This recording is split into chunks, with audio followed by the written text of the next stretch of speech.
ये 9 चैप्टर का नाम है क्लास 12 का, और क्लास 12 में आप लोग का इंग्लिश है, और उसमें हम राइटर के नाम, उनका जन्म और उनका डेट ऑफ बर्थ बताएंगे कि कैसे कैसे याद करना। देखिए यहाँ पे हम लोग करते हैं कि भारत इज माई होम हो गया।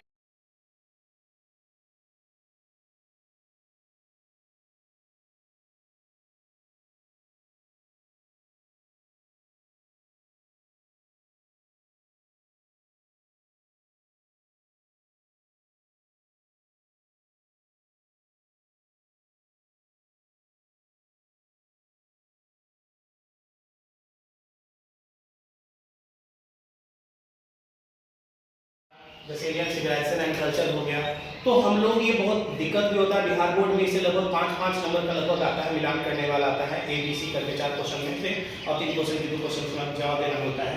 तो उसी तरह से इसमें हम लोग कहेंगे MG को कौन नहीं जानता, महात्मा गांधी को कौन नहीं जानता, बापू के नाम से जानते हैं इनको हम लोग। तो महात्मा गांधी के नाम से इनका क्या हो गया, लिखा गया था Indian civilization and culture. Bharat की सभ्यता के बारे में अगर जानकारी किसी को था तो ऐसा गांधी जी सोचते थे कि भाई हमको इतना को नहीं जानता। तो जाकिर हुसैन भी कहते भैया Bharat is my home, Bharat मेरा भी घर था, चिंता करे के बात नहीं। तो इंडियन सिविलाइजेशन एंड कल्चर के लेखक कौन हो गए, महात्मा गांधी हो गए।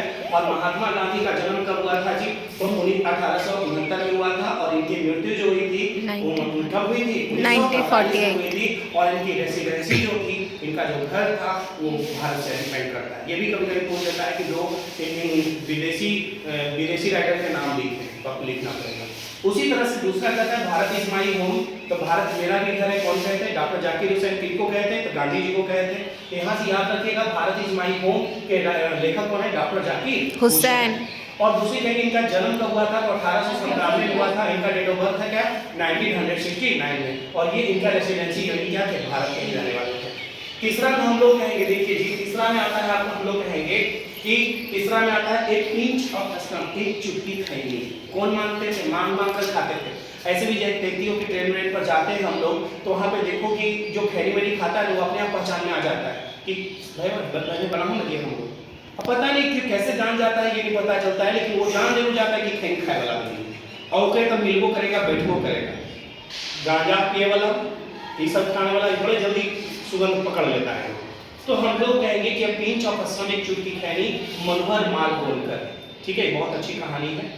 अब यहाँ पे हम लोग कहेंगे कि इनका डेट ऑफ बर्थ हुआ था 1913 में जन्म लिए, और 2010 में जाकर ये इनकी मृत्यु हुई हाल फिलहाल में, यानी जब हम लोग लगभग इंटर के पहले मैट्रिक, हाँ इंटर के बाद पार्ट 1 पार्ट 2 में थे, तभी वो डेथ कर गए। और इनकी रेसिडेंसी मनोहर माल बोलकर कहाँ थे, भारतीय थे।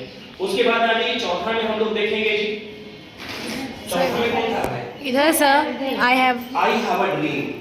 आपने पढ़ने हुए ड्रीम याद रखें, आई हैव अ ड्रीम, मेरा एक सपना है, देखो तुझे सपनों में भला गाना से याद रखिएगा, I have a dream, Martin Luther king junior ये गाना गाते थे, मेरा एक सपना है कि देखो तुझे सपनों में। कब, तो जूनियर जब थे, जूनियर मतलब जब छोटे थे। कौन, मार्टिन लूथर किंग जूनियर जब छोटे थे तो वो गाना गाया करते थे, I have a dream, I have a dream, I have a dream, मेरा एक सपना है, मेरा एक सपना है। उसी तरह से इनका जन्म कब हुआ था, तो कहेंगे कि जूनियर जी का जन्म हुआ था 1929 में, और इनकी मृत्यु 1968 में, और ये कहाँ के रहने वाले थे, अमेरिका के। इधर आइए, इंडिया कहते हैं कि ideas have the help Mankind, कोई भी आइडिया को देता है ना, कम ड्रीम लेवल लगाओ, टीम बनाओ, ये खेलो वो खेलो, तो आइडिया देता है। तो वो जो भी आइडिया हो गया, जो मानव के लिए क्या है, एक मददगार है। बस याद करने का, ये इसका वर्ड मीनिंग नहीं हुआ, या इसका ये नहीं हुआ, बस याद करने का तरीका बता रहे हैं। Idea that help Mankind, have helped Mankind, है ना, मानव को आइडिया जो होता है वो क्या करता है, मदद करता है। वो लेखक कौन है, बर्ट्रैंड रसल। एक प्लेयर होता है, ऐसा एक प्लेयर है, बहुत ताकतवर है, और वो ताकतवर कोई भी गेंद को अगर हल्का सा टचो करता है तो सबसे छक्के जाता है। बर्ट्रैंड रसल नाम का, रसल मसल उसको कहते हैं, बर्ट्रैंड रसल है। इसका डेट ऑफ बर्थ कब हुआ, 1872 में हुआ था, और इनका जन्म कब हुआ था, जन्म हुआ था 1872 में, और इनका डेथ हुआ था 1970 में। और ये बर्ट्रैंड रसल जो कैसे कवि थे, रेसिडेंसी कैसी था, ब्रिटिश थे। कैसे थे, ब्रिटिश। अब कहेंगे द आर्टिस्ट, आर्टिस्ट का मतलब क्या हुआ, कला, तो कहेंगे द आर्टिस्ट है सिंगा नयोवा, क्या कहेंगे, सिंगा नयोवा। अब ये कहेंगे कि इनका जन्म कब हुआ था जी, तो 1883 में हुआ था। इनका मृत्यु कब हुई थी, 1971 में हुई थी। और ये कैसे, कहाँ के रहने वाले थे, जापानीज थे। कैसे थे, जापानीज थे। अ चाइल्ड इज बॉर्न, बच्चा जन्म लेता है, तो चाइल्ड इज बॉर्न के लेखक कौन है? जर्मन गिरी। बच्चा जन्म लिया तो कहता है ना कि बच्चा सब जन्म नहीं लेता, कोई गिर जाता है, तो कहते हैं ना कि जो मतलब गिर जाता है बच्चा, मतलब समझिए जब पेट में बच्चा मर जाता है उसको गिर जाता है, याद रखना उसे जर्मन गिर क्या कहेंगे?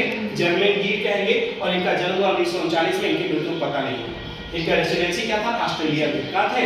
ऑस्ट्रेलिया थे। अब इसके बाद आइए 7वां हो गया। अब 8वां यहाँ आए, how free is the press. How free is the press, press होता है उस पर अंकुश नहीं लगाना चाहिए, है ना जी। अंकुश लगाओगी तो वो अच्छा से कार्य नहीं कर पाएगा। तो कहेंगे हाउ इज द, कहते हैं how free is the press, Dorothy L Sayers. Dorothy L Sayers हो गया। इनका जन्म 1893 में हुआ और इनकी मृत्यु 1997 में हुआ। और इनका रहने वाले कहाँ थे? इंग्लैंड के रहने वाले थे। और द अर्थ H.E. बेट्स, बेचारे पूरे ये क्या लगा दी, जुआ में हार गए थे। द अर्थ, पूरे पृथ्वी को वो हार गए थे। कौन? H.E. बेट्स। H.E. बेट्स मुर्गी खाए के चक्कर में, H.E. मतलब हेन हो गया, हेन यानी मुर्गी खाए के चक्कर में पूरा भारत को क्या कहे? H.E. बेट्स हार गए। इनका जन्म कब हुआ? 1905 में और 1974 में इनकी मृत्यु हो गई। और ये H.E. बेट्स जो रहने वाले थे वो कहाँ के रहने वाले थे? इंग्लैंड के रहने वाले थे। इस तरह से टोटल